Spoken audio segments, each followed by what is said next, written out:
ফেরাউন বলতেছে, রে মুসা,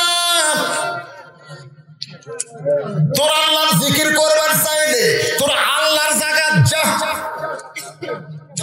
আমার রাজত্বের মধ্যে তোর আল্লাহর জিকির চলবে না। এই কথাটাকে খেয়াল করছে? তোর আল্লাহর জিকির করবার চাইলে তোর আল্লাহর জায়গা যা। আমার রাজত্বের মধ্যে হাট বাজার চলবে, আমার রাজত্বের মধ্যে বাণিজ্যিক মেলা চলবে, আমার রাজত্বের মধ্যে সব কিছু চললে কোরআনের মাহফিল করবার গেলে অনুমতি লাগবে। তোরে বলেন ঠিক কিনা? তোর আল্লাহর জিকির করবার চাইলে তোর আল্লাহর জায়গা যা। আমার রাজত্বের মধ্যে তোর আল্লাহর জিকির চলবে না। সঙ্গে সঙ্গে মুসা বলতে, ফেরাউন তাহলে বাঁচা দে, বাঁচা দে। তোর রাজত্ব কতটুকু আর আমার আল্লাহর রাজত্ব কতটুকু? আপনারা বলেন তো, আমার আল্লাহর রাজত্ব কতটুকু? এই কথা কয় না কেন? আর আমাদের বর্তমান প্রধানমন্ত্রীর রাজত্ব কতটুকু? আরে খবর পাচ্ছেন না? আমার মুরব্বী কয় বাংলাদেশ, আমার মুরব্বী কয় বাংলাদেশ, আর আমার আল্লাহর রাজত্ব হলো তাবারাকাল্লাযী বিয়াদিহিল মুলকু ওয়া হুয়া আলা কুল্লি শাইইন কাদির। কোন কারো রাজত্ব নাই, সব কিছু রাজত্বের মালিককে আল্লাহ। কাউকে কিছু সময়ের জন্য এই চেয়ারে বসার পাওয়ার দিয়ে দেয়। আমার আগে সেলিম জাহাঙ্গীর এই চেয়ারে বসেছিল, ধরে কোন কথা ঠিক কিনা? কিন্তু আমি আসার সঙ্গে সঙ্গে সেলিম জাহাঙ্গীর কিন্তু আর চেয়ারে বসে থাকলো না, কারণ সে জানে আমার সময় শেষ। ও চলে গেল, তারপরে আমি বসলাম। আমি কিন্তু চেয়ারে বেশিক্ষণ থাকতে পারবো না। কিছুক্ষণ পর এই মাহফিলের আখেরে মোনাজাত করে আমাদের সবাইকে বিদায় নেওয়া লাগবে। তার মানে সবাই বিদায় নেওয়ার দল, শুধু একজনই বিদায় নেবে না, তিনি হলেন আমাদের আল্লাহ। যেটা আমরা সূরা রহমানের মধ্যে পড়তেছি, কুল্লু মান আলাইহা ফানি ওয়া ইয়াবকা রাব্বুকা যিল জালালি ওয়াল ইকরাম। আল্লাহু আকবার, আল্লাহু আকবার। মারা গেছে শ্বশুর 500 টাকা দিয়ে দোয়া চাই। জামাই মারা গেছে, শ্বশুর 500 টাকা দিয়ে দোয়া চায়। এ তো ডাঁটের শ্বশুর বাড়ে। আল্লাহ জামাইয়ের কবর জান্নাত বানান, ধরে কেন আমি ভাই আদায় আমি করবো না। এই যদি আপনারা কেউ ফাঁকে ফাঁকে দেন এখানে দিয়ে যাবেন, অসুবিধা নেই। আর গামছা আদায় স্বাস্থ্য। আচ্ছা, প্রতি বছর ওয়াসিনে যে লোক হয়, এই মথুরাপুরে যে লোক হয়, সে লোক কি বার হয়েছে? কারণ আছে, আবহাওয়া খারাপের নয়। কারণ হচ্ছে, 1 নম্বর কারণ হলো কয়েকদিন আগে আপনাদের নির্বাচন চলে গেছে, ধরে কথা ঠিক কিনা? এই নির্বাচন যাওয়ার পরে অনেকে একটু দুর্বল হচ্ছে। দুর্বল হয়নি, দুর্বল হয়নি। আর 2 নম্বর কারণ হলো, আজকে আমাকে বললে সকালে সেই বৃষ্টি হচ্ছে। আপনাকে এলাকা তো মোটামুটি কিছুটা বৃষ্টি পড়ছে। হ্যাঁ, তো এই অবস্থায় তো আপনার যে, তারপরে একেবারে লোক কম না। আমি প্রথম যখন এসে ঢুকলাম তখন যে অবস্থা দেখলাম, এখন মোটামুটি মাশাআল্লাহ মাহফিল ফুলফল হয়ে গেছে, আলহামদুলিল্লাহ। তা আপনারা সকলেই জানেন যে আমি আপনাদের ঠকাই না, কোনদিন ঠকাই। আমি কিন্তু কমপক্ষে 2-2.5 ঘন্টা ওয়াজ করি, তারপরে আমি মোনাজাত করি। তো 10টার সময় আমি উঠছি, আমার একটা হুঁশ আক্কেল আছে, কয়টা পর্যন্ত ওয়াজ করলে ওয়াজে আপনাকে ঠকান হলো না। যদি আমি অসুস্থ, কয়েকদিন আগে আমার করোনা হয়েছিল, করোনা। আপনারা দেখছেন মিডিয়াতে, পেপারে, সব জায়গায় আমার খবর হয়েছে। আমার ভক্তরা ওটা আমার ফেসবুকে বেশি দিয়ে দিয়েছে, আমি করোনা রোগী। তো মোটামুটি এখন নেগেটিভে চলে গেছে, আপনাকে দোয়াই, আল্লাহুম্মা আমিন। শরীর খুব দুর্বল, চেহারা থেকে বুঝতেছেন না। একজন বলতেছে হুজুর ফর্সা হচ্ছে রে। ফর্সা মানে পাগলা, রক্ত নাই, ফ্যাকাসা। একটা হলো ফর্সা আর একটা হলো ফ্যাকাসা। আমি ফ্যাকাসা হচ্ছি, ফ্যাকাসা। 13 চাঁদের মাসে, নামাজের মাসে আমি আপনাদের নামাজ সম্পর্কে বলতেছি। সঙ্গে সঙ্গে ফেরাউন বলতেছে ধর। মুসা বলতেছে আল্লাহ, ফেরাউন আমাকে ধরবার চায়, আমি কি করব? আল্লাহ বলে, মুসা, ফেরাউন যখন তোমাকে ধরবার চাইছে, তুমি ধরা না দিয়ে দৌড়ানো শুরু করো। মুসা বলতেছে আল্লাহ তাহলে দুনিয়ার মানুষ বলবে ফেরাউনের ভয়ে মুসা দৌড় মারতেছে। আমার গোটা কলিজা খুলে দেখো, শুধু তোমার ভয় ছাড়া আমার কলিজায় কোনো ভয় নাই। তাহলে ফেরাউনের জন্য আমি কেন দৌড় মারবো, বরং আমিও ফেরাউনকে ধরতে চাই। আল্লাহ ডাকতে বলে মুসা রে, আমি হুকুম করলাম তুমি দৌড়াও। এই দৌড়ানোর মধ্যে যে কি কল্যাণ আছে, কারণ ফেরাউনকে পৃথিবীতে ইতিহাস করা লাগবে। সব জায়গায় ফেরাউনকে ধরা যাবে না, জায়গা মতো ধরা লাগবে। ধরে কথা ঠিক না? আপনারা কি মনে করতেছেন ধরবে না? ধরবে না? 6 তলার উপর উঠে যায়, 1.5 লাখ টাকার খাট, 12,000 টাকার কম্বল, চোখে মুখে দিয়ে কয় আমার বাড়ি আমার ঘর, আমাক নামাইকে, আমার বাসা আমার ঘর, আমাক নামাইকে। রাত 9টায় আল্লাহ কয় তুই যে কথা বললি রে, তোর নামানোর কেউ নেই। 3টার সময় একটা ভূমিকম্প আছে, রাত 3টার সময়, শেষ রাত্রে খালি ওই কিন্তু কয়া শুতিছে আমাক নামাইকে 9টায়। মাত্র 6 ঘন্টা পরে একটা ঝাঁকি মারিছে, ওই এত ফোর্সে নামছে, কম্বলের মধ্যে লঙ্গি খুলে আসে, ওই লঙ্গিটাতে পড়বি সেই সুযোগও পাইনি, ওই ন্যাংটা হয়েই নামছে। ন্যাংটা হয়ে নামে নিজ দেখার বিল্ডিং দিকে তাকাচ্ছে, বিল্ডিং থরথর করতেছে। অন্য লোকেরাও বিল্ডিং এ ছিল, তারা নামছে, কিন্তু তাকে লঙ্গি আছে, কারণ তারা তো কয়নি যে হামাক নামাইকে, এ কথা তারা কয়নি। এই জন্য আল্লাহ তার তো নামাছে ঠিকই, লঙ্গি পরে নামাছে, আর এই কথা হামাক নামাইকে আল্লাহ ন্যাংটা করে নামাছে। ধরে কারণ কি করে নামাছে? তাহলে এখন চিন্তা করেন, রাত 9টার সময় যাই বললো আমাক নামাইকে, রাত 3টার সময় তাকে আল্লাহ যদি ন্যাংটা করে নেওয়ার পারে, তুমি যতই ক্ষমতার দাবি করো, যতই চিন্তা করো আমাকে নামাইকে, আল্লাহ যে কোনো সময় ন্যাংটা করেও নামাবার পারে। ধরে কারণ এই জন্য আমার সঙ্গে পড়েন, তো ইজ্জুমান তাশা পড়েন, তো ইজ্জুমান তাশা ওয়া তুযিল্লু মান তাশা বিয়াদিকাল খায়র ইন্নাকা আলা কুল্লি শাইইন কাদির।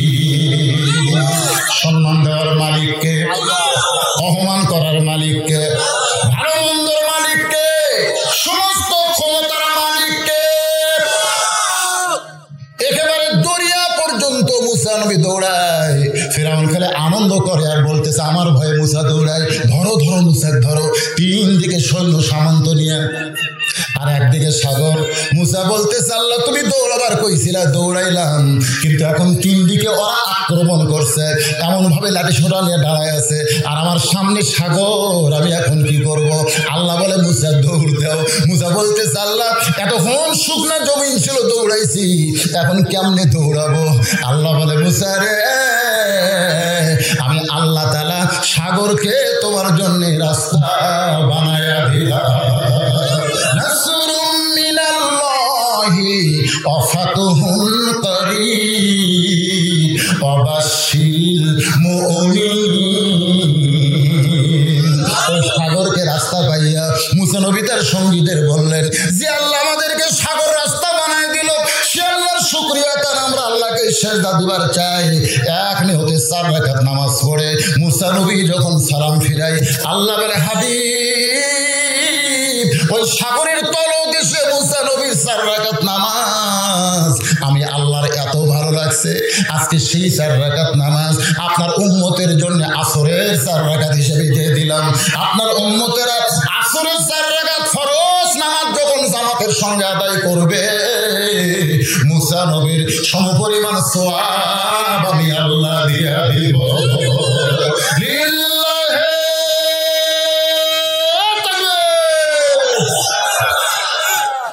ফাসাল্লি রব্বিকা। 1 নম্বর হলো নামাজ। জোরে করে 1 নম্বর কি?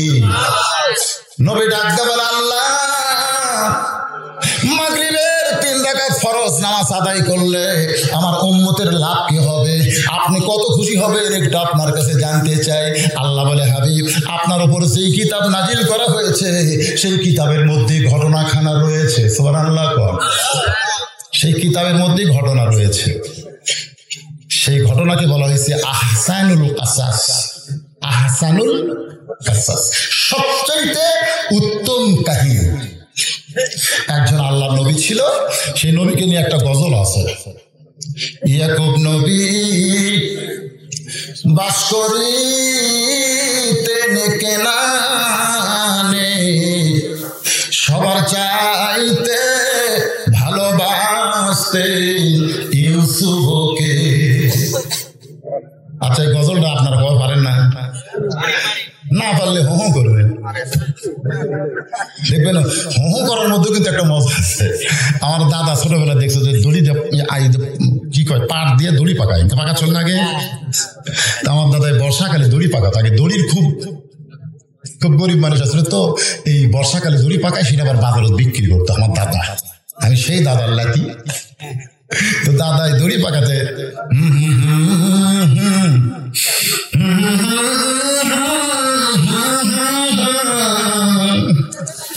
দাদা কয় কে দাদা গান না কয়ে হো করেন, হোর মধ্যে মজা আছে না। আপনারা যদি গবার নাও পারেন তো হো করেন। ইয়াকুব নবী বাস করিতেন কেনানে, সবার চাইতে ভালোবাসতেন ইউসুফকে। বাবা আদম থেকে আমাদের নবী পর্যন্ত যত নবী আল্লাহ দুনিয়াতে পাঠাইছেন, সমস্ত নবীরা কমপক্ষে দুটা বিয়ে করছেন, দুইয়ের বেশি করছেন। শুধুমাত্র একজন নবী একটা বিয়ে করছেন, আর একজন নবী এখনো পর্যন্ত বিয়ে করেন নাই। শুধুমাত্র একজন নবীর বউ একটা, যেরকম কয়টা? আর এছাড়া যত নবী কমপক্ষে দুটো। তারপরে কারো 100টাও আছে। সুলাইমান নবীর 101 বউ, সোনাল্লাহ কন্যা, আমাকে নবীর 11টা বউ। আর ঈসা নবী এখন পর্যন্ত বিয়া করেনি। ঈসা নবীর বিয়া হবে পারে, আল্লাহ যদি চায় আমাদেরকে সেই বিয়ার বরযাত্রী করতে পারে। কারণ ভারতের মধ্যে যেটা শুরু হয়েছে, রাসূল কিন্তু বলছে গুজওয়াতুল হিন্দ, মানে হিন্দুস্তান থেকে একটা যুদ্ধ শুরু হবে। এই যুদ্ধে গোটা পৃথিবী মুসলমানদের দখলে আল্লাহ দিয়ে দিবে। মোটামুটি একটা এই মোদী সরকার দিয়ে আমার মনে হয় শুরু হবে, বেশি দিন আর নাই। এখন থেকে আমাদের সাইল হবে ভিতরে কথা। একটা বিয়ে করছে শুধু আদম আলাইহিস সালাম, এক বউ, যেরকম কয় বউ। এখনো পর্যন্ত একটাও বিয়ে করে নাই, তার নাম হলো ঈসা আলাইহিস সালাম। এছাড়া যত নবী কমপক্ষে দুইয়ের বেশি করেছে, কিন্তু কমপক্ষে 2টা। এই জন্য আল্লাহ কোরআনে যেখানে বিয়ের আয়াত দিচ্ছেন সেখানে 2 দিয়া শুরু করছেন। যেখানে কোরআনে বিয়ের আয়াত আছে, বিয়ের আয়াত কোরআনে নাই, সেখানে আল্লাহ বলেছে মাসনা, 2টা বিয়ে করো। কয়টা? 2টা বিয়ে করো। কারণ 2টা বিয়ে করলে একটা মরদ মানুষের মজা আছে। কেমনে মজা? এক বউ যদি খিটমিট করে, তখন করবেন তুই থাক, আমি ওটার কাছে গেলাম। যেই বলবেন তুই থাক, ওটার কাছে গেলাম, তুই দৌড়ে এসে বলবি যা যাবেন তাই। 2 বিয়ে করলে যে কি মজা ভাই, যারা করেনি তারা বুঝবি না। এই জন্য আল্লাহ প্রথম 2 দিয়ে বলছে 2টা কর, সালাসা 3টা কর, রোবা 4টা কর, না পারলে ওয়াহিদ একটা দিয়ে থাক। যারা না পারক তারকে কয়টা? মানে আমরা পারি না দেখে আমাকে একটা, আমরা দূর বলে একটাকে ঠিক মতো সাইজ করে পারি না। যতক্ষণ বাড়ির থেকে ততক্ষণ বউ থাকে, যেই বাড়ির বাইরে যায় গোটা পাড়া ঘুরে বেড়ায়। যেরকম কথা ঠিক ছিল। স্বামী যতক্ষণ বাড়ি থাকে ততক্ষণ দেখবেন কতগুলো বউ শ্বশুর ঘোমটা দিয়ে থাকে। স্বামী মনে করে আল্লাহ আমাকে রাবিয়া বসিয়ে দিছে, আমার ঘর তো আল্লাহ ফাতেমা দিছে রে। কিন্তু যে স্বামী তারা সব যায় ওই গোটা পাড়া ঘরে।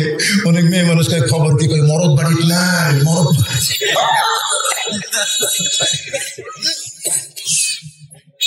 একটাই কন্ট্রোল করতে পারতেছি না।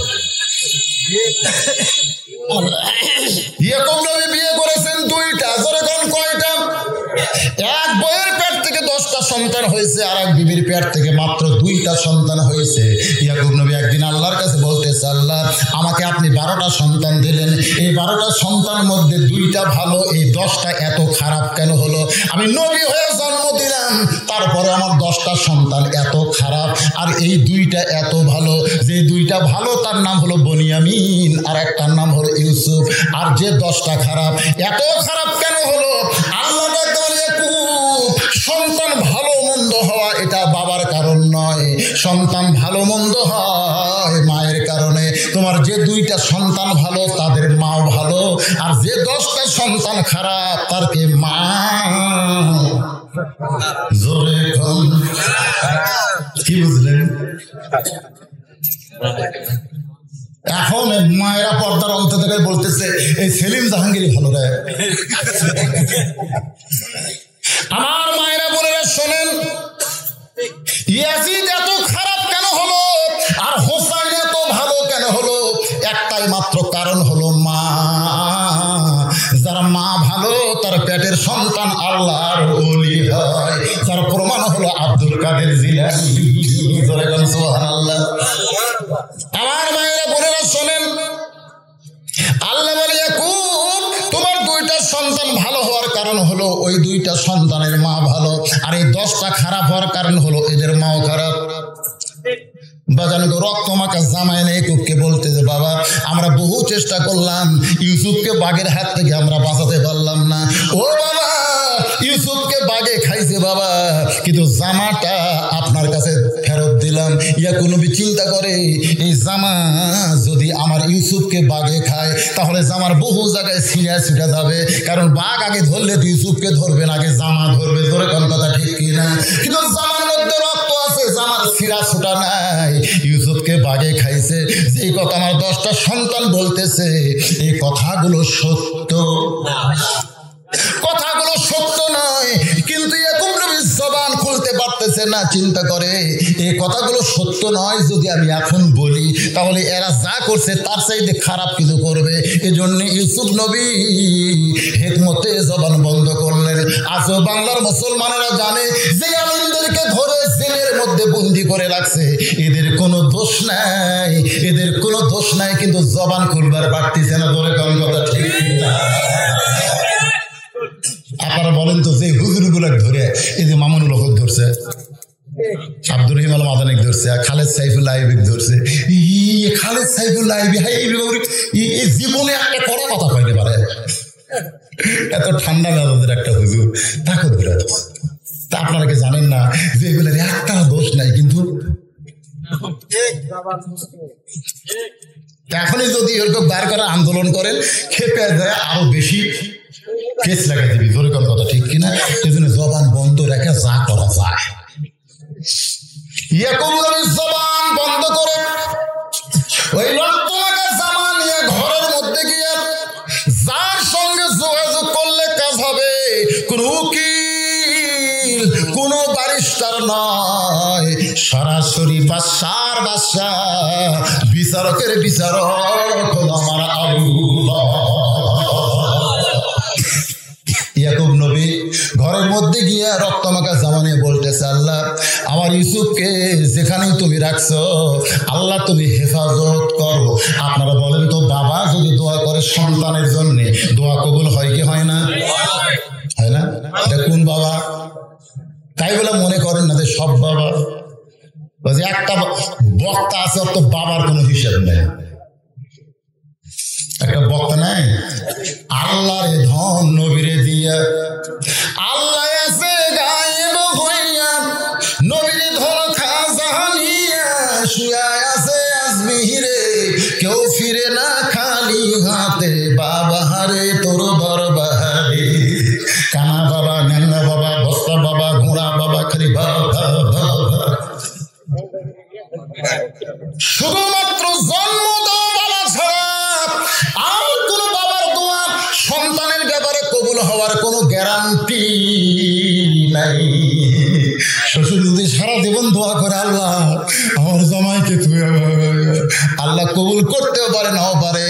আর বাবা যদি দোয়া করে আল্লাহ আমার সন্তানকে তুমি কবুল করো, বলার সঙ্গে সঙ্গে আল্লাহ কবুল করে নেয়। এই বলে আল্লাহ কোরআনে বললেন, ওয়াকাযা রাব্বুকা আল্লা তা'বুদু ইল্লা ইয়াহু ওয়া বিল ওয়ালিদাইনি ইহসানান।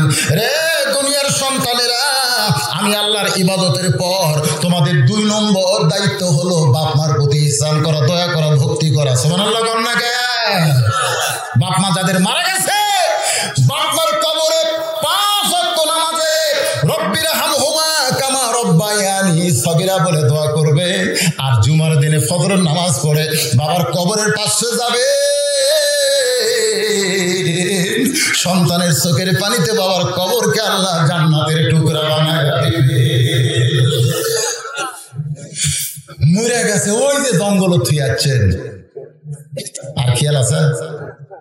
আরে আপনারা আমার যারা দাওয়াত দিবার গেছেন যারা গেছে, আমার বাড়ির আঙ্গিনাত, আমার বাড়ির আঙ্গিনাত মসজিদের পাশে আমার বাপের কবর দিছি। আমি যত রাত্রি ওয়াজ করে যাই গেট খুলে আব্বা কাকে সালাম দিই, মানে গেট খুললি আমার বাপের কবর, আসসালামু আলাইকুম হালাল কবর, আব্বা কেমন আছেন? যত রাতি যাই আব্বা সালাম দিয়ে ঘরের মধ্যে যাই, আবার যখন ওয়াজত বাড়াই তখন বাপক সালাম দেয়। এই জন্য কবর লুকানো জায়গাত না রেখে রাস্তার পাশে সম্মিলিত গোরস্থান করবেন।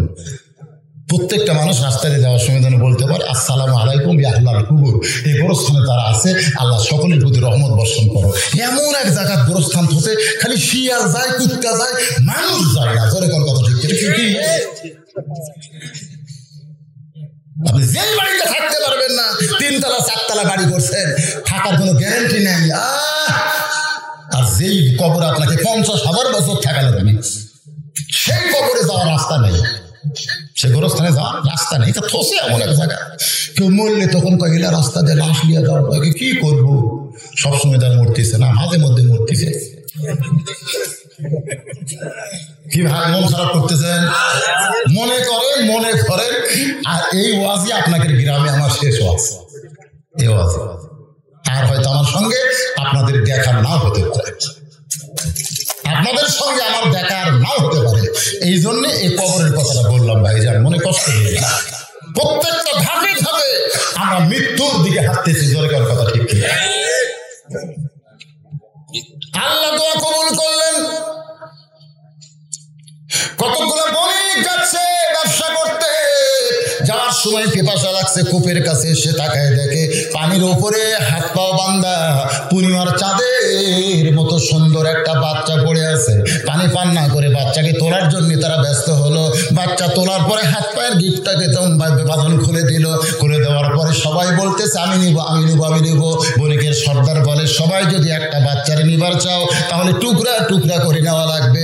টুকরা টুকরা করে নিয়ে লাভটা কি? তাহলে চলো একে বিক্রি করি, বিক্রি করে যেই টাকা পাবো সেই টাকা সকলে মিলে আমরা বন্টন করে নিব। ইউসুফকে বিক্রি করলেন, যিনি কিনলেন তার নাম হলো জুলাইখা, স্বামীর নাম হলো আজিজ মিসর। জুলাইখার স্বামীর নাম কি? এই জুলাইখার কোনো সন্তান হচ্ছিল না। বিয়ে হওয়ার পরে সন্তান হিসেবে লালন পালন করতে গিয়া এক সময় ইউসুফের চেহারার দিকে যেই মাত্র তাকাই দেখতেছে ইউসুফ একজন পুরুষ। আসলে কতগুলো বাচ্চা নাবালক যতদিন থাকে ছেলে মেয়ে বোঝা কঠিন। জানে যে এই বয়সে এরকম থোয়াই ভালো। এই জন্য কোনো আপনার কেউ না এরকম কোনো নাবালক বাচ্চা আপনার সাথে একই ল্যাপের তলে রাখা যায়, কথা বলা যায়। কারণ ওর দাড়ি নেই, মোচ নাই, ওর ঠক নেই মানুষের মতন। জোরে কথা ঠিক কিনা? সাড়ে আসল খান্নাস শয়তান হয়তো ধোকা দিবার পারে। টেস্ট কর। হাসতেছেন কেন ভাই রে? দাড়ি মোচ নাই, ওই জীবনেও বালি হওয়ার পারলো না রে। কে এই অশ্লীল যুবকেরাই সকালে দাড়ি মোচ দুটাই কাম আছে, একটা কামা তাও মরদ মানুষের মতন দেখা যাবে। মোচও কাম আছে, দাড়িও কাম আছে। বইয়ের মশান সেই খারাপ। অনেকদিন তাই চিন্তা করতেছে মর্দকে হেদামত করা লাগবে। কারণ স্বামীর যদি দাড়ি থাকে, স্বামীর যদি মাথার টুপি থাকে, সেই বউ জানে ওই স্বামী আমার এক লাভ। ওর দিকে কেউ তাকাবি না, তাকালেও চাচা হিসেবে তাকাবে। এই জন্য দাড়িওয়ালাকে সবাই বলে, মেয়েরা কয় চাচা কেমন আছে, চাচা করলে আর ভিতরে কোনো খামোশ থাকে চাচাকে। আর যদি কয় ভাই,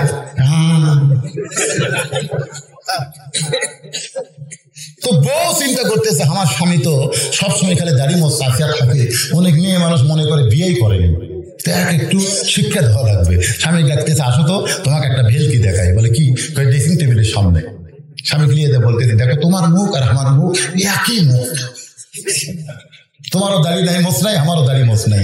আল্লাহ যদি আমার দাড়ি দিত, এখানে যদি দাড়ি হতো মোছ হতো, সব গাছি নাই। মেয়ে মানুষের কোনোদিন দাড়ি মোছ হয়? মেয়ে মানুষের দাড়ি মোছ করে যেমন খারাপ লাগে, মরদ মানুষ দাড়ি মোছ কামালে একই খারাপ লাগে। কথা কন না কেন, কথা কন না কেন? যদি এই উত্তর মথুরাপুরের আমাকে আমার সামনে দাওয়াত দিবার চান, তাহলে আসে জানি যুবকের বুকত আমি দাঁড়িয়ে দেখি। মেম্বার সাহেবের দাঁড়িয়ে হবে, মেম্বার হোসেন দেখি ওঠেন, ভোট পাই হোসেন,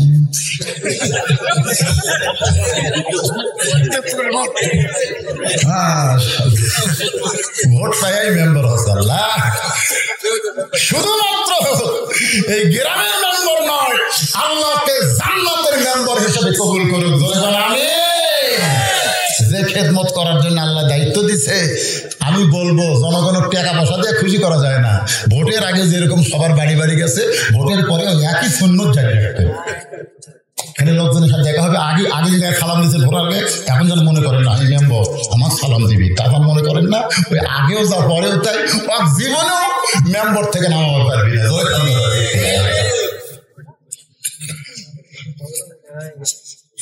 আল্লাহর বান্দারা একটু মনোযোগ দিয়ে শুনবেন।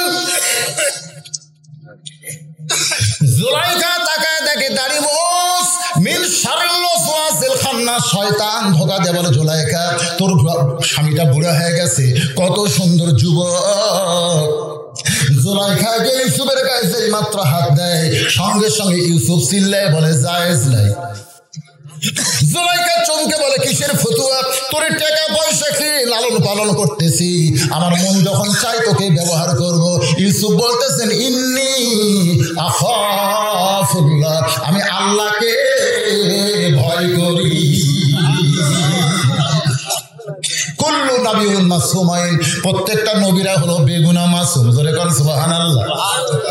অনেক চেষ্টা করে জুলাইখা ইউসুফ নবীকে তার মন মতো যখন ব্যবহার করতে পারলো না, তখন ছলচাতুরি করে সমস্ত দরজা বন্ধ করে অন্দরমহল ইউসুফকে নিয়ে গিয়া ইউসুফকে দিয়ে যখন মনের কামনা পূরণ করতে চায়, ইউসুফ বলে জুলাইখা জীবন যাবে কিন্তু ঈমান যাবে না। তুমি যতই চেষ্টা করো, তোমার সঙ্গে আমি কোনো খারাপ আচরণ করতে পারবো না, কারণ দুনিয়ার কেউ না দেখলেও এই জায়গায় আল্লাহ আমাদের দেখতেছে। কেউ না দেখলেও কে দেখে? সমস্ত দরজা পাড়ি দিয়া ইউসুফ নবী যখন অটোমেটিক তালা খুলে চলে যাচ্ছে, ওমাইয়া তাওয়াক্কাল আলাল্লাহি ফাহুয়া হাসবুহু, জুলাইখা দেখতেছে আর যখন হলো না, এক দৌড়ে পিছনের জামা খামচে ধরেছে, এমন ভাবে জামা খামচে ধরেছে, জামার মহব্বতে ইউসুফ হয়তো ব্রেক করবে, কিন্তু ইউসুফের কলিজায় আল্লাহর ভয়, জামার ভয় নয়, জামার চিন্তা নয়। যখন আল্লাহর ভয় ইউসুফ পালায় যায়, জুলাইখা দেখলো কোন কর্মী যখন কাজ হলো না, তখন ইউসুফের বিরুদ্ধে নালিশ করা লাগবে। সর্বপ্রথম একজন নবীর বিরুদ্ধে নারী নির্যাতনের নালিশ করেছে, তার নাম হইল জুলাইখা। সেই সময়ের বিচারক বলতেছে জুলাইখা আপনি কোনো টেনশন করেন না, ইউসুফের বিচার হবে। আপনারা বলেন তো তদন্ত ছাড়া বিচার? ধরে কোন কি ছাড়া বিচার হবে? হাজার হাজার মানুষ আইছে ফাঁকা ময়দানে দেখার জন্যে, যে মা হইয়া সন্তান লালন পালন করেছে, সেই সন্তান কত বড় নাফরমান, মায়ের ইজ্জত হরণ করতে চায়। এই নিমক হারামকে একটু দেখে আসি তো। সবাই দেখতে আইসে অবাক, নিমক হারামের চেহারা এত সুন্দর কোনোদিনও হতে পারে না। সুবহানাল্লাহ। প্রধান বিচারপতি বলে ইউসুফ, যে জুলাইখার টাকা পয়সা দিয়ে তোমাকে কিনে সন্তান হিসেবে লালন পালন করতেছিল, তুমি সেই ইউসুফ জুলাইখাকে তুমি ধর্ষণ করবার চাইছিলা, এইটা তুমি কেমনে করতে চাও? ইউসুফের চোখটা শুধু দর দর করে পানি পড়তেছে। এমন সময় একটা কোলের বাচ্চা, কোনো কিতাবে লিখছে 2.5 মাস, কোনো কিতাবে লিখছে 3.5 মাস, ওই বাচ্চাটা মায়ের স্তনের দুগ্ধ পান করতে করতে চিৎকার দিয়ে বলে, বিচারকেরা শুধু বিচার করলে হবে না, তদন্ত করে বিচার করা লাগবে। হাজার হাজার মানুষ চিৎকার করে বলে, কে কথা কয় রে? দেখা যায় না কে কথা কয়। এমন এমন সময় মা তার সন্তানকে প্রধান বিচারপতির সামনে নিয়ে যা বলতেছে, আল্লাহর শপথ করে বলতেছি, আমার বাচ্চার কেবল 3.5 মাস বয়স, এই বাচ্চা আমার স্তনের দুগ্ধ পান করতে করতে কথা বলতেছে। সুবহানাল্লাহ। সঙ্গে সঙ্গে ওই বাচ্চার সামনে প্রধান বিচারপতি বলতেছে, এই বাচ্চা কথা বন্ধ হলো কেন? বাচ্চা বলতেছে, বিচার করার আগে তদন্ত করে দেখো, ইউসুফের সামনে যদি জামা ছেঁড়া হয় তাহলে বুঝবা ইউসুফের দোষ, কারণ ইউসুফ জোলাইকাকে ধর্ষণ করবার চাই, আর জোলাইকা ইজ্জত বাঁচার জন্য ইউসুফের জামার সামনে ছেড়ে ফানাফাট করে দিবে, আর ইউসুফের জামার পিছন দিকে যদি ছেঁড়া হয় তাহলে বুঝবে ইউসুফ নির্দোষী, কারণ জোলাইকা তার সঙ্গে খারাপ আচরণ করার জন্য পিছন দিক থেকে তাকে খামচে ধরেছে। আগে তোমরা জামা দেখো, জামার খবর কি? তদন্ত করে দেখে জামার সামনে কিছুই নাই, সিনা তো দূরের কথা, ময়লা পর্যন্ত লাগে না, আর পিছন দিকে তাকায় দেখে জামার অনেকখানি ছিঁড়ে গেছে। সমস্ত বিচারক চোখ বন্ধ বন্ধ করে মনে মনে চিন্তা করে, ইউসুফ ইউসুফ তুমি নির্দোষী, কিন্তু আমরা জবান খুলবার পারতেছি না, আমরা বর্তমান সরকারের চাপত পড়েছি। ইউসুফ তুমি নির্দোষী, কিন্তু আমরা জবান খুলবার পারতেছি না, আমরা বর্তমান সরকারের চাপত পড়ছি। যেরকম কাক পড়ছি, চাপত। বর্তমান সরকার বুঝতেছেন না? জোলাইকার স্বামী হলো প্রধানমন্ত্রী আজিজ মিশর, এখন আজিজ মিশরের বউ হয়ে অভিযোগ করছে, এখন কি করব? ইউসুফ নির্দোষী, তাহলে আমাদের বিচারকের পথ থাকবি। এই জন্য বর্তমানের এক বাংলাদেশের বিচারপতি 11 বছর জেল। আরে প্রধান বিচারপতির 11 বছর জেল রে। আল্লাহ বান্দারা একটু মনোযোগ দেন। ইউসুফ নবী বসে আছেন, এমন সময় আজিজ মিশর চিল্লায় বলে, রে বিচারপতিরা, কে দোষী তদন্ত করার পরে তোমরা একটু রিপোর্ট দাও। প্রধান বিচারপতি চিল্লায় বলতেছে, ইউসুফ তুমি দোষী। কি কইছে? সঙ্গে সঙ্গে ইউসুফের চোখটা দরদর করে পানি পড়তেছে। বিনা দোষে দোষী কইরা আল্লাহ আমায় দিল জেলখানা, আল্লাহ উপায় বলো না, জনম দুঃখী কপাল পোড়া নবী ইউসুফ একজনা। সবাই বলেন, বিনা দোষে দোষী কইরা আল্লাহ আমায় দিল জেলখানা, আল্লাহ উপায় বলো না, জনম দুঃখী কপাল পোড়া নবী ইউসুফ একজনা। আল্লাহ বলে, ইউসুফ রে, কোন দোষী মানুষকে জেলখানায় রাখলে বাইরের লোকেরা তার উপর খেপে যায়, আর কোন নির্দোষী মানুষকে যদি জেলখানায় রাখে বাইরের মানুষ দিন দিন তার কলিজার টুকরা হয়ে যায়।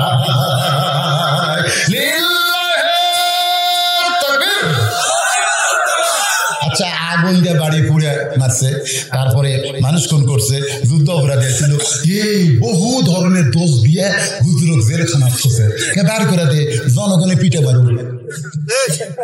যেরকম কথা ঠিক কিনা? এখন যদি কেন সরকার কয় যে 15 দিনের জন্য আল্লাহ সাইদিক ছেড়ে দিল, 15 দিনের জন্য, এই কথা কোন আগে বুঝছেন? বাংলাদেশের এমন কোন মাঠ আছে মারবার যাবি না দেখবার যাবি? নারী নির্যাতন করছে, মানুষ খুন করছে, এই দেশের বিরুদ্ধে সবকিছু করেছে, তার দেখবার যাবি কে? দেখবার যাবি যার হাতত হ্যান্ডকাপ দিয়ে মাজার দড়ি লেগে হাসপাতাল নিয়ে গেছে সাইফুল হাইবি, আপনি জানেন তার হাতত মুসাফা করার জন্য হাজার হাজার মানুষ খালি লাইন হয়ে দাঁড়িয়ে থাকে। জোরে কথা ঠিক কিনা? আরে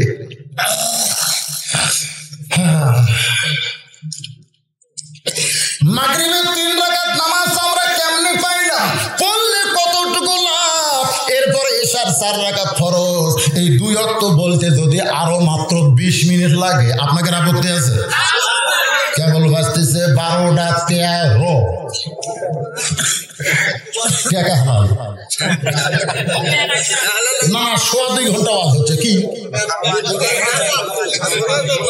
না, আমি তো বলবোই না, বলে যাবো নাকি? জীবনের শেষ ওয়াজ মনে করে ওয়াজ করতেছি ভাইজান, কারণ যে কোনো সময় আমাদের মৃত্যু আছে না নাই, দরকার আছে না নাই। আল্লাহর বান্দারা একটু মনোযোগ দিয়ে কথাগুলো শুনবে। ইউসুফের চিন্তায় ব্যাকুল হয়ে আছে, আর ইউসুফ আলাইহিস সালাম জেলখানা থেকে আল্লাহ তারে মুক্ত করে দিয়ে এক সময় মিশরের খাদ্যমন্ত্রী, এক সময় আল্লাহ তাআলা মিশরের প্রেসিডেন্ট বানায় দিয়েছে। যে 10 জন হাত পাও বাঁধে কুয়ার মধ্যে ফেলিয়া দিছে, যে 10 জন হাত পাও বাঁধে কুয়ার মধ্যে ফেলে দিছে, ওরাই 10 জন ইউসুফ নবীর সামনে দাঁড়ায় বলতেছে, আমাদের বাড়ি হলো কেনান দেশে, আমাদের বাড়ি হলো কেনান দেশে, আমাদের বাপের নাম হলো ইয়াকুব নবী, আমরা খাদ্যের অভাবে আপনার কাছে আইছি, মেহেরবানি করে আপনি একটু আমাদের খাবার ব্যবস্থা করেন, আমাদের দেশে একটু খাদ্য পাঠানোর ব্যবস্থা করেন। ইউসুফ আলাইহিস সালাম চমকে গেল, এরাই তো 10 জন আমার হাত পাও বাঁধে কুয়ার মধ্যে ফেলে দিছে, কুয়া কল না কূপ কল, আমি এতই কান্নাকাটি করছি, এদের কলিজাত কোনো দয়া হয়নি, এরাই 10 জন, এরাই 10 জন, এই 10টা আমি এত কান্নাকাটি করছি ভাই রে, ভাই আব্বা আমাকে বেশি দয়া করে বলে, তোরা আমাকে মেরে ফেলে দিস না ভাই, এই কুয়ার মধ্যে ফেলে দিব, কে দেখবি ভাই রে, দিনের পর দিন আমি পচে মরে যাবো ভাই, আমাকে ছাড়া দে, আমি অন্য দেশের যাবো না, তোকে ছাড়া দেওয়া যাবে না। এত কান্নাকাটি করছি, তারপর হাত পাও বান্ধা তোরা আমার কুয়ার মধ্যে ফেলে দিস, আজকে আমি মিশরের প্রেসিডেন্ট, আজকে তোরকে 10 জনক আমি, আমার সৈন্য সামন্ত সব আছে, ক্ষমতার পাওয়ার আছে, 10টা সাইজ করবো। ইমান বলতেছে, ইউসুফ কি তুই কুটি আসিল, কুট থেকে কুটি আনু, ক্ষমতার মালিককে তুই। ইউসুফ 40 বছর আগেকার ঘটনা, খামাকা মনে করে জিজ্ঞাসা হইও না, বরং মাফ করে দাও। ইজা জা আনসুরুল্লাহি ওয়াল ফাতহু ওয়া রাআইতান নাসা ইয়াদখুলুনা ফি দীনিল্লাহি আফওয়াজা ফাসাব্বিহ বিহামদি রাব্বিকা ওয়াস্তাগফির ইন্নাহু কানা তাওয়াবা। বলে, ইয়া রাসূলুল্লাহ, এই হিন্দা আপনার চাচা আমির হামজার কলিজা চাবা খাচ্ছে, আবু সুফিয়ানের নেতৃত্বে উহুদের ময়দানে আপনার দান শহীদ হয়ে গেছে, আবু জেহেলের বেটা ইকরামা সেনাপতিত্ব করেছে, ইয়া রাসূলুল্লাহ, এই সমস্ত যুদ্ধাপরাধীকে আমি হত্যা করতে চাই। আল্লাহ রাসূল বলেন, ওমর, যে মক্কা থেকে একদিন মদিনায় হিজরত করেছি, গাড়ে সুরের মধ্যে আত্মগোপন করেছি, আল্লাহ সেই মক্কা আবার আমাদেরকে ফিরিয়ে দিয়েছে। আমরা এত বড় বিজয় অর্জন করেছি জিজ্ঞাসার জন্য নয়, বরং যারা না বুঝে আমাদের উপর অত্যাচার করেছে, ওই যুদ্ধ অপরাধীদেরকে আমি আল্লাহর হস্তে ক্ষমা করে দিলাম। ক্ষমা করে দেওয়াই হলো মহত্বের লক্ষ্য। ক্ষমা করে দে, যে 10 ভাই তোর হাত পাও বেঁধে কুয়ার মধ্যে ফেলে দিছে, খাইলে না দিলে তুই এ জায়গায় আসতে পারতু। তো খামাকা 40 বছর আগেকার ঘটনা তুলে মন খারাপ করিস কেন? বিয়ের রাত্রি এখন বইয়ের দিকে তাকায়, এত সুন্দরী বউ, না জানি বিয়ের আগে প্রেম করছে, এত সুন্দরী, আমি কাবো, আর আমার বউ দেখতে এত ভালো, ই কি প্রেম করেনি? বউ হাত দিবার জাতি, মন খালি করে প্রেম করছে। ওই বউ ঘর থেকে বেড়াতে ঘুরতেছে, বাপ মাও কই কে এত সুন্দরী বউ, আর সেই বউ ঘর থেকে বেটা বেড়া ঘুরে গে বলতেছে, কে বাবা বাহিরে গে? বলে, আব্বা আমার বউ মনে হয় বিয়ের আগে প্রেম করছে, মনে হয় বিয়ের আগে প্রেম করছে, আর সেইটা মানে বিশ্বাস করে তুই বেড়া ঘুরতেছিস, তুই কি মরদ করে? বিয়ের আগে যা করছে, বিয়ের পরে জানা না করে সেই কাম করছে। বিয়ের আগে যা করছে, তোর সাথে বিয়ে হবে জানতো, জানেনি তো তোর সাথে বিয়ে হবে, জানেনি পাগলা, যদি করে থাকে করছে, এখন থেকে না করে সেই মরদ যা। ওই বাপার কথা মতো বউ নিয়ে সংসার করতেছে, বাচ্চা কাচ্চা আছে, সেই বাচ্চা কাচ্চা বিয়ে দেবার লাঠিপুতি হচ্ছে, আর বাপ মা মরে গেছে। ওই 40 বছর পরে ওই পুরানো বেড়ান আবার মাথা চালাচ্ছে। 40 বছর পরে ওই পুরানো বেড়ান আবার মাথা চালা দিছে। বউ ঘরের মধ্যে তুলে বলতেছে, তো তালাক দেব। ওকে হাত দোষ কই বিয়ের আগে প্রেম করছি, হায় হায় বিয়ের আগে প্রেম করছি, বিয়ের রাতে তালাক দেয়, এত বছর পরে গেলে স্বাধীনতার সময় এরা যুদ্ধ করে গেছিল, কথা ঠিক কথাটা ঠিক কিনা? তখনই কয়টা সাইজ কর না করে 40 বছর সংসার করে নাতিপুতি হচ্ছে, এখন কয় তালাক।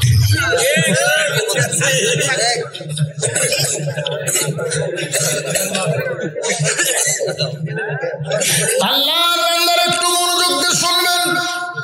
মাগরিবের 3 রাকাত, জোরে বলেন কয় রাকাত? 3 রাকাত নামাজ কেমনে পাইলাম এটা বোঝানোর জন্য বলতেছি। এখন 10 ভাইকে তো মাফ করে দিল।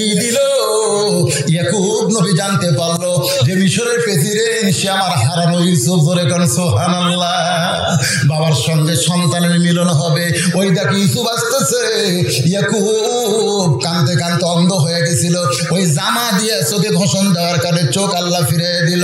যখন চোখটা ফিরিয়ে দিছে ইউসুফ আসতেছে, ইউসুফের দিকে 2 খানা হাত যখন বাড়ায় দেয়, এমন সময় আল্লাহ বলে ইন্নামা আমওয়ালুকুম ওয়া আওলাদুকুম ফিতনা।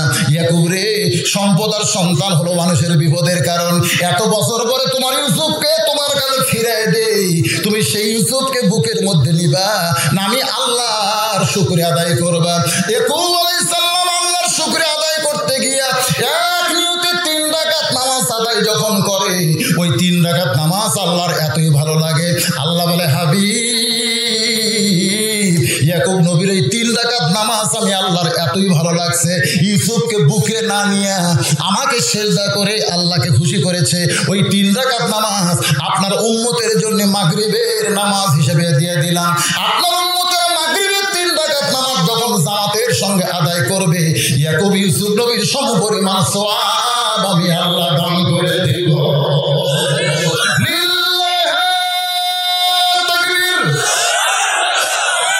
নবী ডাকতে বলে আল্লাহ, এশার 4 রাকাত ফরজ নামাজ আদায় করলে আমার উম্মতের কি হবে, লাভটা কতটুকু আমি একটু শুনবার চাই। আল্লাহ বলে হাবিব, আপনার আগে যেই নবীকে আমি দুনিয়াতে পাঠাইছিলাম সেই নবীর নাম হলো ঈসা। বাড়ির চারিধারে ঘেরাও করছে ইহুদিরা কিন্তু মুসা নবী পর্যন্ত মানে, এরপরে ঈসা আমাকে নবী ইহুদিরা মানে না। আর খ্রিস্টানেরা ঈসা পর্যন্ত মানে, এরপরে আমাদের নবীকে খ্রিস্টানেরা কিন্তু মানে। আর মুসলমানেরা সব নবীকে মানে, আমাদের নবীকে আমল করে। জোরে করার কথা ঠিক কিনা? এই জন্যই তো ইসলাম শ্রেষ্ঠ। ইসলাম কোন নবীকে অপমান করে না। আর এই শালা ইহুদি খ্রিস্টান এরা আমাকে নবী দেখতে পারে। ঈসা আলাইহিস সালামের বাড়ি ঘেরাও করছে ইহুদিরা। জোরে কর কারা? সমস্ত বীরের লাঠি সোটানে বাড়ির চারিধারে ঘেরাও করছে। ঈসা আলাইহিস সালাম ঘরের মধ্যে কান্দার পায়, আল্লাহ যে হারে বাড়ি ঘেরাও করলো করি কি? আল্লাহ বলতেছে পুরো চিন্তা করেন না, আপনার ঘরের ছাদ ফাঁকা করে আমি আপনাকে আসমানে নিয়ে আসবো। সুবহানাল্লাহ। আল্লাহ ঘরের উপরে ছাদ ফাঁকা করে আসমানে দিয়ে গেছে। এইটাই তো মা ফাতেমা আমাকে নবী বলছিল যে বাবা ঈসা নবীকে আল্লাহ ভালোবাসে, চারিদিকে বাড়ি ঘেরাও করছে, আল্লাহ নিয়ে গেছে আসমান। আর আপনি বাড়ি ঘেরাও করছে, ওরই মধ্যে দিয়ে আপনি যাওয়া লাগবে হিজরত করে। আল্লাহ কয় নবী কয় ফাতেমা, বিশ্ব নবী হওয়া এত সহজ না। এখন ঈসা আলাইহিস সালাম তো চলে গেছে, এখন ইহুদির যে বড় বীর, ঈসা আসে তাই দরজা খুলবে, লাত্তি দিয়ে দরজা ভাঙ্গা ভিতরে যে খুঁজা পাইকারে ঈসা কোথায় রে, যে গোটা ভাই খুঁজে দেখে ঈসা নাই। আল্লাহ ইহুদির যে প্রথম ঢুকছে সেনাপতি, ওরই চেহারা ঈসা নবীর মতো করে দিছে, হুবাহু ঈসা। উনি এখন বেড়া এসে বলছে যে ভাই অনেক খুঁজলাম ঈসা নাই। তো বেড়া দাঁড়াচ্ছে এরা কই তুই কে? তুই আমি তো তোর সাথে বীর বলে মারা শুরু করছে। ভাই খ্রিস্টানেরা মনে করতেছে আমাকে নবী মারিছে, আসলে ঈসা আলাইহিস সালাম মারেনি, এখন বর্তমানে 4র্থ আসমানে মশান মারতেছে। এই খ্রিস্টানেরা বিশ্বাসই করে না, ওরা ওদের ন্যাংটা করে একটা নবী দেখে, ওদের দেখেন না দিকে ন্যাংটা করে হচ্ছে ন্যাংটা করে নবী, ওকে ন্যাংটা হলি করে সালারা। নাম দিছে যিশু খ্রিস্ট, ওরকম কি দিছে যিশু। খ্রিস্টানরা মনে করে ইহুদিরা ঈসা আলাইহিস সালামকে হত্যা করেছে, কিন্তু মুসলমানেরা বিশ্বাস করে ঈসা নবীকে হত্যা করা হয় নাই। বর্তমানে চতুর্থ আসমানে রয়েছে। ওই চতুর্থ আসমানে যাওয়ার পরে ঈসা বলতেছে, আল্লাহ দুনিয়াতে মানুষ মরার জন্য যায়, আমার কি মৃত্যু হবে না? আল্লাহ বলে অবশ্যই মৃত্যু হবে। ঈসা বলে, আল্লাহ আমার মৃত্যু কি চতুর্থ আসমানে হবে? আল্লাহ বলে, ঈসা রে তোমার মৃত্যু দুনিয়াতেই হবে। ঈসা কান্দের বলে, মাবুদ দুনিয়াতে আবার কবে নবী করে পাঠাবেন? আল্লাহ বলে, নবী করে তোমাকে আর দুনিয়াতে পাঠাবো না, তোমাকে বিশ্ব নবীর উম্মত করে দুনিয়াতে পাঠাবো। সঙ্গে সঙ্গে ঈসা নবী বলতেছেন, নবী না হয়ে দুনিয়ার, না হয়ে ফেরেশতা আল্লাহর হয়েছি উম্মত আপনার, তার তরে শুকর হাজার। বিশ্ব নবীর উম্মত হওয়ার কথা শুনে ঈসা নবী এক নিয়তে 4 রাকাত শুকরিয়া তার নামাজ পড়ে আল্লাহর কাছে বলে, মাবুদ আমার নবী করে দুনিয়াতে পাঠাইছিলেন, আমি তেমন খুশি হতে পারি নাই, কিন্তু বিশ্ব নবীর উম্মত করে পাঠাবেন এই খুশিতে আপনার শুকরিয়া তার 4 রাকাত নামাজ পড়লাম। আল্লাহ ডাকতে বলে, হাবিব ঈসা নবীর এই 4 রাকাত নামাজ আপনার উম্মতের জন্য এশার 4 রাকাত নামাজ হিসেবে কবুল করলাম। এশার 4 রাকাত নামাজ যখন জামাতে আদায় করবে, ঈসা নবীর সমপরিমাণ সওয়াব আমি আল্লাহ দিয়া দিব।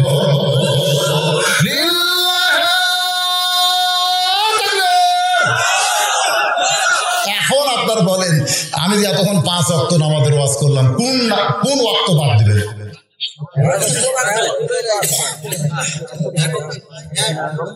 তো মসজিদ দোতলা করতে যায়, গাড়ি আটকে দেয়, বলে হুজুর টাকা দেন। কিসের টাকা? ওই মুসল্লি ধরে না, দোতলা। তো ফজরের খবর কি? এক কাতারে হয় না। জোহরের খবর কি? কয় কোনো মতে। আসরের খবর কি? কয় হাফ কাতার। বুঝলেন না, আসরের সময় হাট বাজার, এই জন্য মসজিদে নামাজ হয় হাফ কাতার। মাগরিবের খবর কি? হাট বাজার করে এসে কোনো মতে 1.5 কাতার হয়। এসার খবর কি? ফজর যায় এসব দেব। তাহলে দোতলা করা লাগবে কেন? কয় কাতার আছে ভিতরে? 9 কাতার। তো 9 কাতারে এখনো 2 কাতারে হয়নি, তো দোতলা করবে কেন? হ্যাঁ, আমি বলতে তো ওই যে হুজুর বুঝতেছেন না, জুমার দিনে সবার শেষে এসে আগে যায়, ওই শালাকে ঢুকে দোতলা করে। এদের ফাসাল মিলি রব্বিকা, এদের সূরা কাউসারের মধ্যে যে ফাসাল মিলি রব্বিকার কথা বলা হয়েছে, এখানে জুম্মার নামাজ নাই, এখানে শুধু 5 ওয়াক্ত নামাজের কথা বলা হয়েছে। রে জুম্মার নামাজ তো ওই মেরাজে আল্লাহ রাসূলকে দেয়নি, জুম্মার নামাজ মদিনাতে আল্লাহ রাসূলকে দিয়েছে। কথা বিশ্বাস মনে রাখবেন। এই জন্য 5 ওয়াক্ত নামাজ আর ওয়ানহার মানে কুরবানি। এই নামাজ আদায় করতে গেলে বহু কুরবানি করা লাগবে, হালাল খাওয়া লাগবে, বউকে পর্দার মধ্যে খাওয়া লাগবে, মানুষের জমির আল খেলা হবি না। আসর নামাজ পড়ে জমির যায় দেখে উপর জমির পানি, নিচকে রড জমিতে 1 ফোঁটা পানি নেই, সঙ্গে কেরে উপরে পানি, আমার পানি নাই, পানি না থাকলে তো ধান মরে যাবে, কি করা যায়? এখনই আসর নামাজ পড়ে জমির দেখতে চারিদিকে দেখতেছে না, আশেপাশে কেউ নেই, ওই আলগতি বসে একেবারে আইন কাটতে দিয়ে হাত ধুয়ে চারিদিকে দেখেছে, কেউ দেখেনি, আলহামদুলিল্লাহ। তার মানে কি?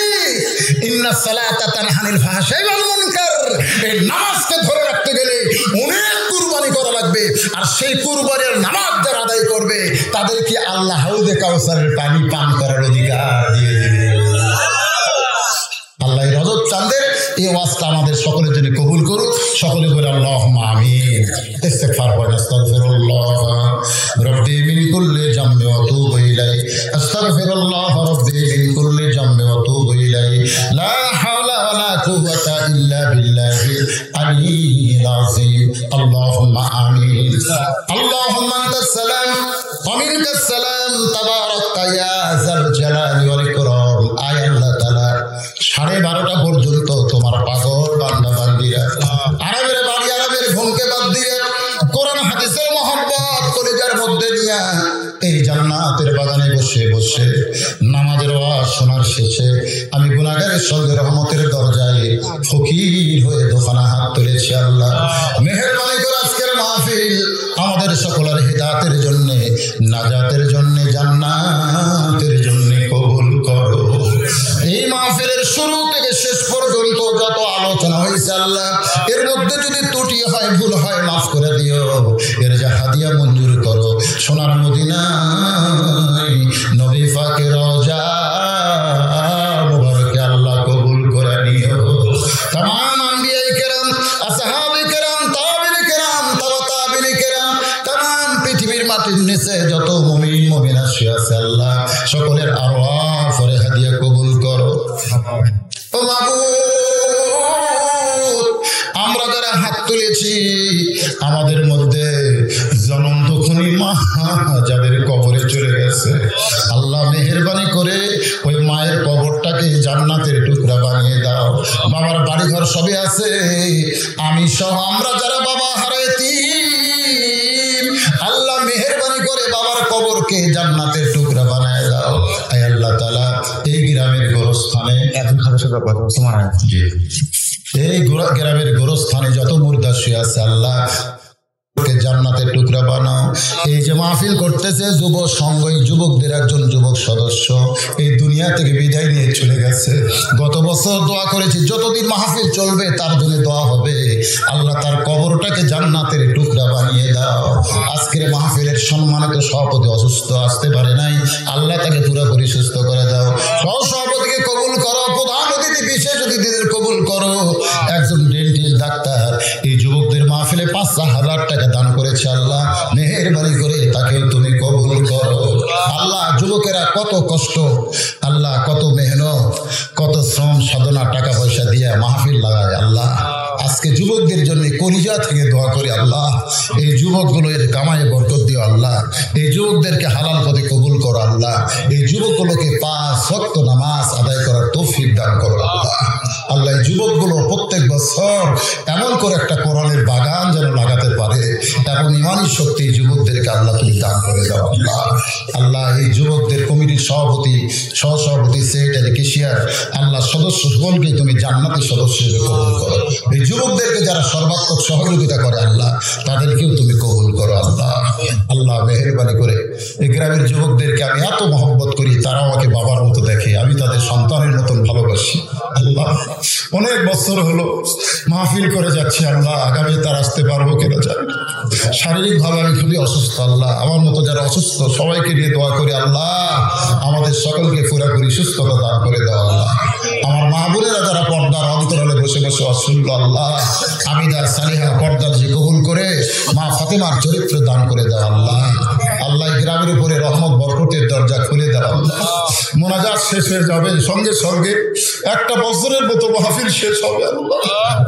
আগামী বছর পর্যন্ত আমরা বাঁচা থাকবো তার কোনো গ্যারান্টি হতে পারে। আজকের মোনাজাত আমাদের জীবনের শেষ মোনাজাত হতে পারে, আজকের মাহফিল আমাদের জীবনের শেষ মাহফিল আল্লাহ। মেহেরবানি করে আমাদের সকলকে কবুল করো আল্লাহ। কত মানুষের জানাজার নামাজ আমরা আদায় করেছি, এই 2 হাত দেয়া কত কবরে আমরা মাটি দিয়েছি। একদিন আমরা সবাই মরে যাব, যেদিন আমরা মৃত্যুবরণ করব দিনটা যেন জুমার দিন হয়, মাসটা যেন রমজান মাস হয়। ইমানের সাথে, ইজ্জতের সাথে এই দুনিয়া থেকে বিদায় নেওয়ার সময় আমাদের জবানে জারি করে দিও লা ইলাহা ইল্লাল্লাহ মুহাম্মাদুর রাসূলুল্লাহ সাল্লাল্লাহু আলাইহি ওয়াসাল্লাম। আসসালামু আলাইকুম ওয়া রাহমাতুল্লাহি